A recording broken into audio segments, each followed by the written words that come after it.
Hello students, in today's class we'll be studying about the menstruation cycle. Menstruation is the shedding of lining of the uterus accompanied by bleeding. It occurs in approximately monthly cycles throughout a woman's reproductive life except during pregnancy.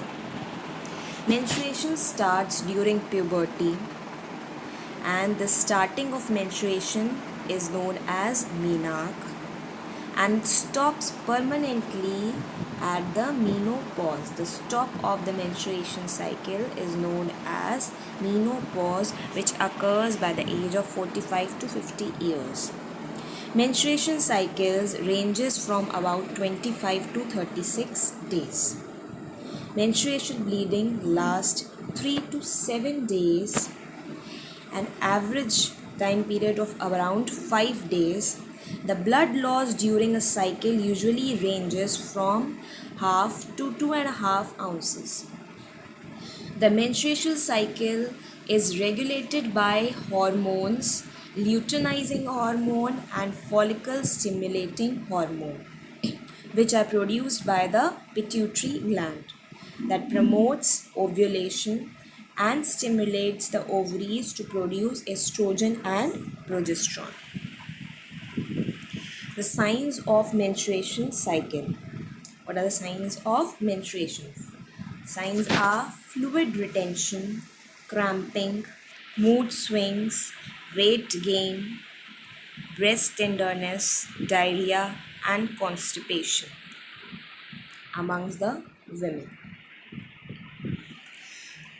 The menstruation cycle is divided into three phases: follicular phase, ovulatory phase, and luteal phase. The follicular phase is that phase in which the development of follicle takes place and the egg is developing within the follicle. Ovulatory phase is that phase in which the egg is being released out of the follicle, and luteal phase is that phase in which the egg has been released and further changes are taking place within the follicle.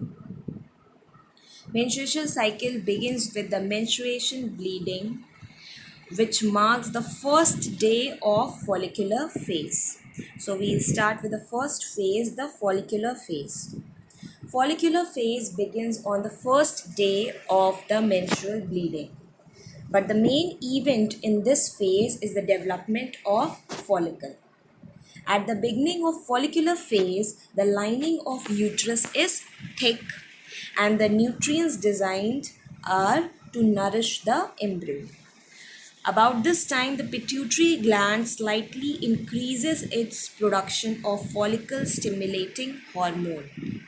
And this hormone then stimulates the growth of 30 to approximately 3 to 30 of the follicles. Each follicle contains an egg. Later in this phase, as the level of hormone decreases, only one of the follicle continues to grow. It soon begins to produce estrogen and other stimulated follicles begins to break down.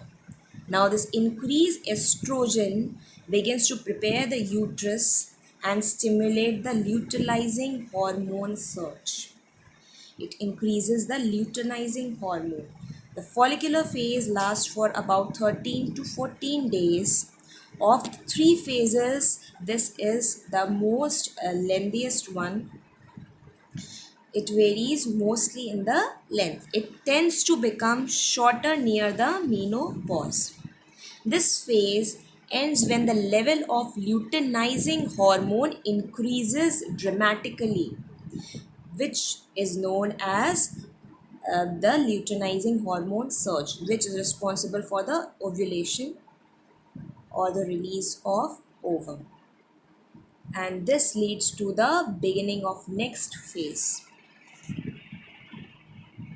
This is a development of follicle shown diagrammatically. Firstly, primordial follicle is shown over here, and inside the oocyte nucleus is developing. In the primary follicle stage, the granular layers are being formed. In the secondary follicle stage, few more granular layers are being developed. In the tertiary follicle stage, apart from the granular layer development, there is a central cavity, fluid filled cavity called antrum, also being developed over here, and the oocyte is developing inside the follicle.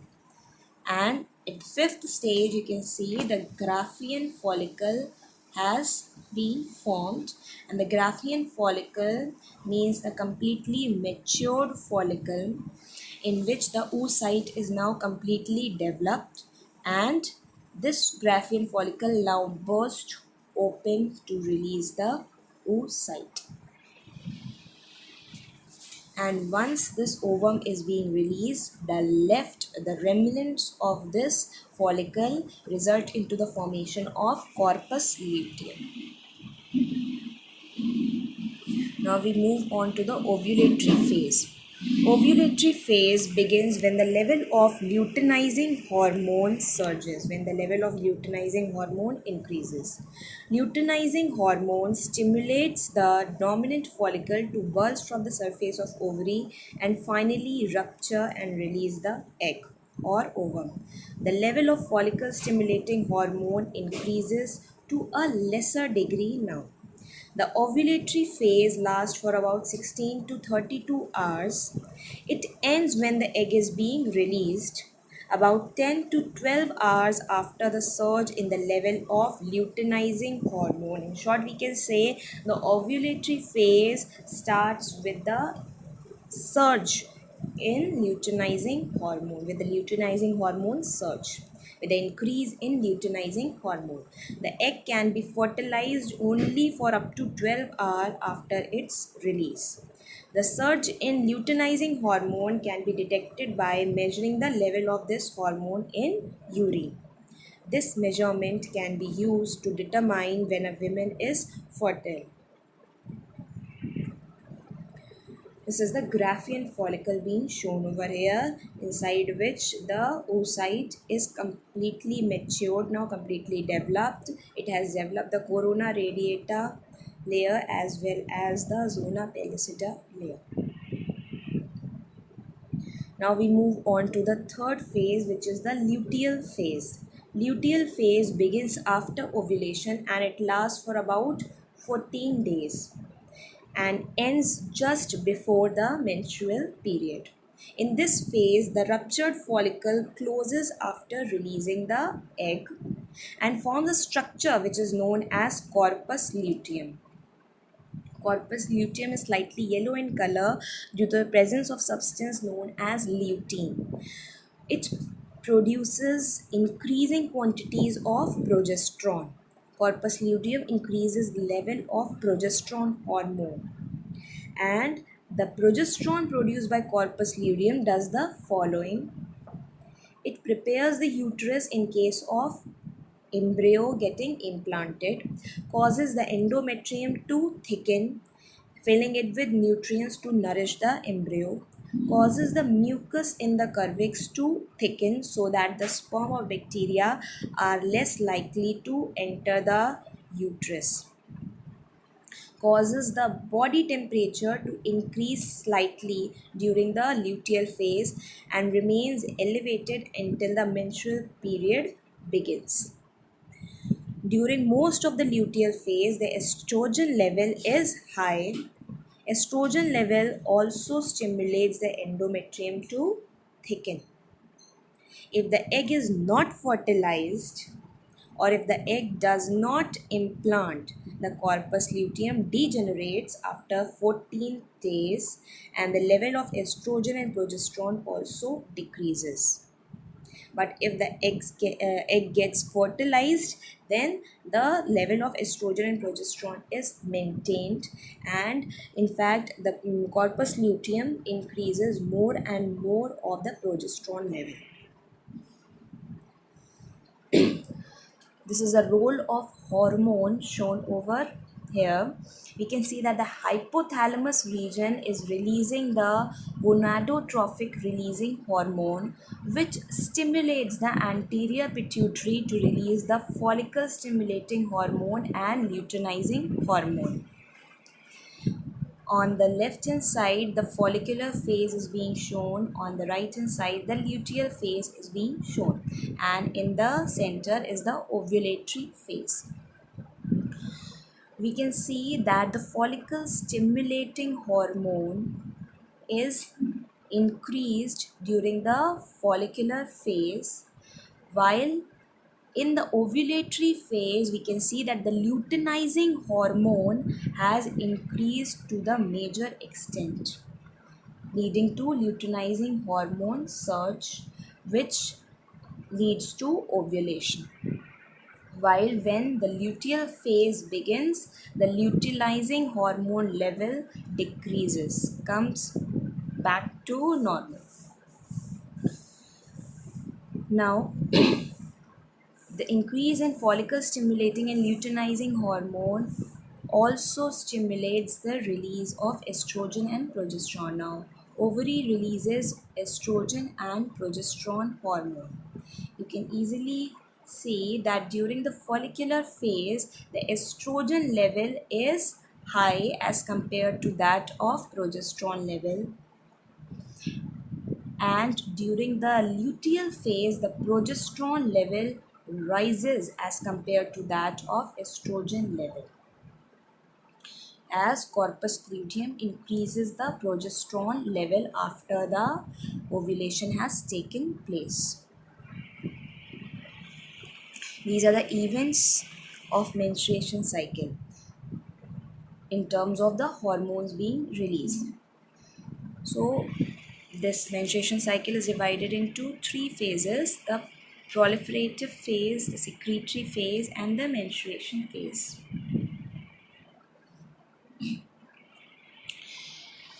Hypothalamus secretes the gonadotropin releasing hormone, which stimulates the anterior pituitary to secrete the luteinizing hormone and the follicle stimulating hormone.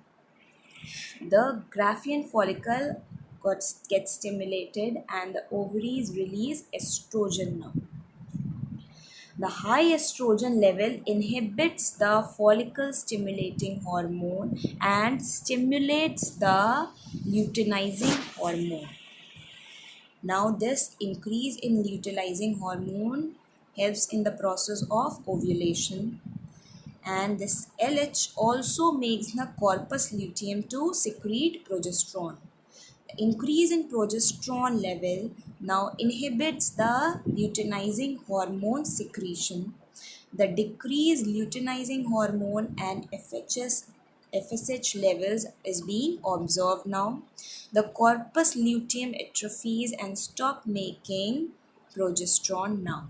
The decreased estrogen and progesterone level again stimulates the gonadotropin releasing hormone, which will be the end of the luteal phase and the starting of the menstruation phase again. So the cycle continues.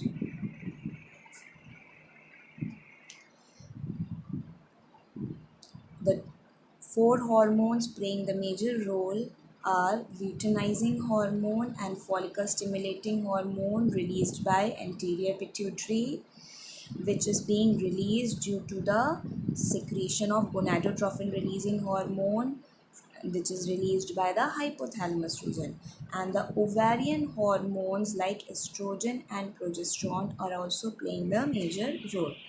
Now let us see the function of each of these hormones. Follicle stimulating hormone stimulates the follicular growth and stimulates the estrogen secretion. Estrogen helps in the development of endometrium, and it helps in LH secretion and inhibits the LH and FSH during the luteal phase. Luteinizing hormone causes the luteinizing hormone surge, which is responsible for ovulation, and it helps in the development of corpus luteum, and this development of corpus luteum stimulates the release of progesterone. Progesterone helps in thickening of endometrium and it inhibits the LH and FSH, leading to the end of luteal phase and the starting of the menstruation phase again. Thank you.